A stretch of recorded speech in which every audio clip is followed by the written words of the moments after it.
Assalamualaikum warahmatullahi wabarakatuh. Jumpa lagi dengan saya di Joki Channel, channel yang mengedukasi tentang perawatan dan penanganan burung berkicau. Apa kabar teman-teman kicau mania Nusantara? Mudah-mudahan kalian semua dalam keadaan sehat walafiat tanpa kurang satu apapun. Kalaupun diantara kalian ada yang terbaring karena sakit, mudah-mudahan penyakitnya segera diangkat dan diberikan kesembuhan oleh Allah Subhanahu wa Ta'ala. Amin. Gak lupa juga nih, saya mau menyapa senior-senior saya dimanapun kalian berada. Salam hormat. Tangkringan. Ya, di video kali ini saya mau mengulas soal tangkringan. Ya, kedengarannya sepele sih, tapi bisa juga berakibat fatal. Akibatnya fatal. Yang tadinya harusnya burung kita juara, gara-gara tangkringan yang gak pas, meletik-meletik, sampai akhirnya nampar jeruji, terus ngarpet. Gara-gara ada temen yang tanya kemarin ke saya, akhirnya saya putuskan buat saya bikin konten biar kita semua kebagian ilmunya.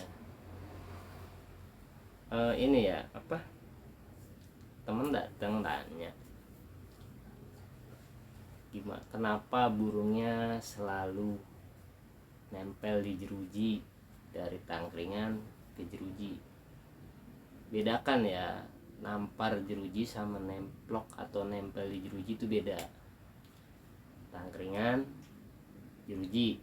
Kalau nampar, tangkringan, jeruji, langsung kayak gini. Ini nampar atau nendang jeruji kalau kayak gini. Biasanya kalau yang nampar itu atau nendang itu bunyinya tetap di tangkringan, tapi dia lebih banyak kayak gini. Nendang, nangkring, bunyi. Nendang, nangkring, nembak. Nampar, nangkring, bunyi. Tapi kalau ini beda. Bedanya burung yang nempel di jeruji itu bunyinya di dua tempat, di tangkringan dan di jeruji. Jadi nemplok. Begitu digantang, bunyi di tangkringan, dia nemplok ke jeruji, bunyi juga. Gitu.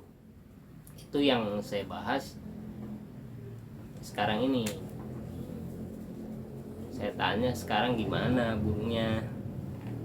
Burungnya lagi diistirahatkan dan sedang di terapi mandi. Saya tanya kenapa di terapi mandi.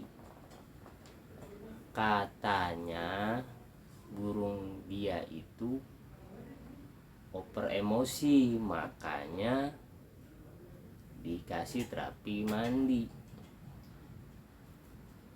Saya bilang jangan buru-buru eksekusi burungnya,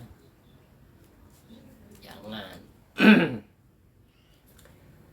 Kenapa? Karena belum tentu. Burung begitu itu faktornya banyak. Dan jangan katanya. Main burung kalau masih katanya, gak akan maju-maju kita. Cobalah mulai sekarang kita belajar dari burung kita sendiri, belajar dari rawatan kita sendiri. Nanti ilmunya dapat dari burung itu sendiri. Kenapa dia maunya bagaimana, kita tahu sendiri, jangan katanya. Apakah terapi mandi itu salah? Oh enggak, bener. terapi mandi itu benar untuk burung yang memang sudah tepat, sudah pasti mengalami over emosi. Kurangi penjemuran dan tingkatkan pemandian. Itu benar. Tapi apakah sudah tepat sama burung rawatan kita? Belum tentu. Makanya kita selidikin, teman-teman. Contohnya banyak.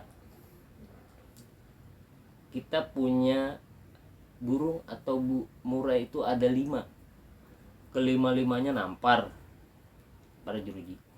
Apakah cara penanganannya sama? Belum tentu.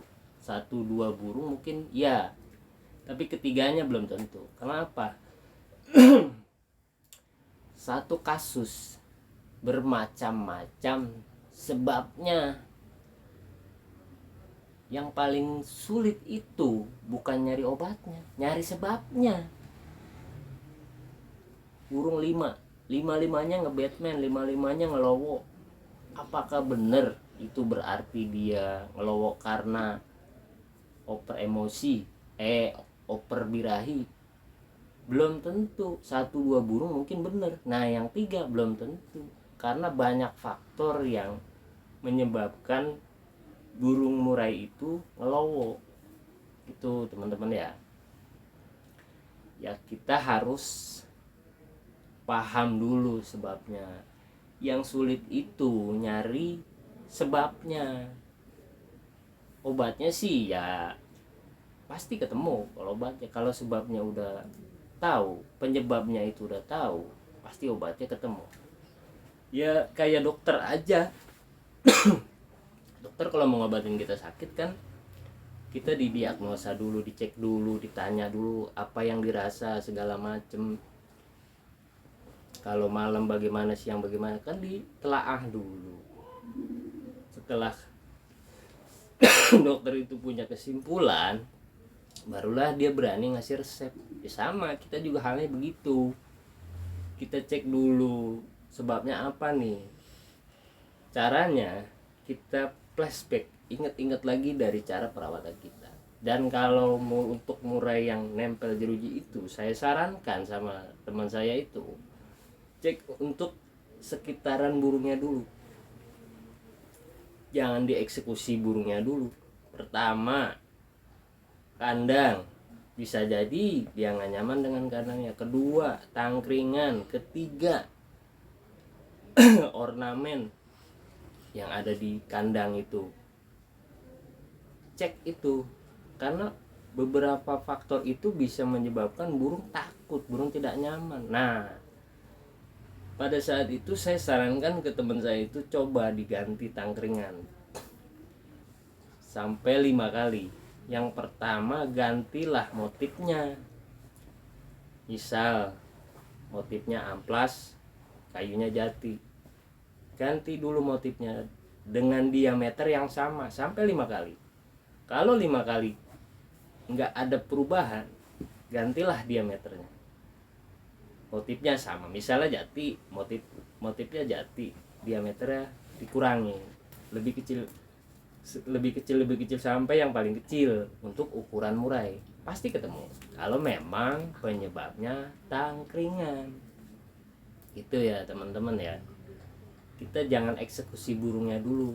Dikhawatirkan yang sakit kepalanya diobatin kakinya, nggak bakalan ketemu sampai kapan juga. Kalau di tangkringan udah terus aksesoris udah, terus ornamen kandang udah, terakhir kandangnya ganti. Mungkin dia tidak nyaman dengan warnanya, tidak nyaman dengan ukuran diameter kandang itu. Gitu teman-teman. Itu aja dulu. Kalau semua udah kita jalanin belum, itu barulah kita cari tahu di burungnya. Jadi jangan buru-buru eksekusi burungnya, khawatir malah makin dalam kita masuk ke dalam masalah. Itu cara saya. Akhirnya alhamdulillah cocok. Beberapa minggu kemudian dia ngasih laporan ke saya. Dia bilang ya, burung dia betul dia tidak nyaman dengan tangkringannya. Dia nggak banyak-banyak ganti, cuman beralih dari motif aja yang dia ganti, dari motif jati ke kayu asem. Mainnya rapih, dia bilang. Alhamdulillah juara ya, walaupun berlatihan. Tapi paling enggak kita udah sama-sama paham masalahnya apa, penyebabnya apa, baru kita ambil tindakan gitu teman-teman. Nah, untuk mengetahui burung itu nyaman atau tidak di tangkringan, menurut saya gampang. Gampangnya dari mana? Kita lihat aja tidurnya. Biasanya burung yang kalau nggak nyaman di tangkringan, dia tidurnya bakalan ngempet, nyender aja di jeruji. Tapi kalau misalnya dia nyaman, dia tidurnya akan posisinya di tengah tangkringan. Walaupun ada beberapa burung memang nyamannya di pinggiran tidurnya gitu, nyender. Tapi mayoritas burung kalau nyaman itu tidurnya di tengah. Ekornya nggak rusak, sayapnya juga nggak rusak, dia nyaman di situ. Itulah tanda kalau burung itu nyaman di tangkringan. Kita intip aja malam, kita buka resleting, kita intip posisi dia tidur di mana, di tengah, udah berarti cocok gitu. Nah kalau udah kita anggap cocok terus dia masih nampar atau dia masih nempel, berarti ada faktor lain. Silahkan kalian koreksi sendiri, karena burung kalian yang lebih tahu, kalianlah perawatnya, kalianlah pemiliknya. Saya cuma bisa ngasih gambaran, saya cuma bisa ngasih kira-kira, saya nggak bisa nebak, nggak bisa bilang wah berarti burung ini begini, burung kalian tuh over emosi, burung kalian kebanyakan jangkrik, burung kalian kebanyakan jemur. Nggak bisa. Belajarlah dari burung kita sendiri, dari rawatan kita sendiri sehari-hari. Jangan pernah katanya itu akan menambah panjang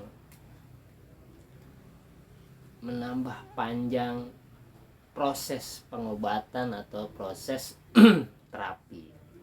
Aduh maaf nih teman-teman, saya batuk-batuk terus karena tuan rumahnya tidak memberikan saya minum. Ya maklumlah, namanya juga artis kagetan. Oke teman-teman, sampai di situ aja ya. Sampai di sini dulu video saya.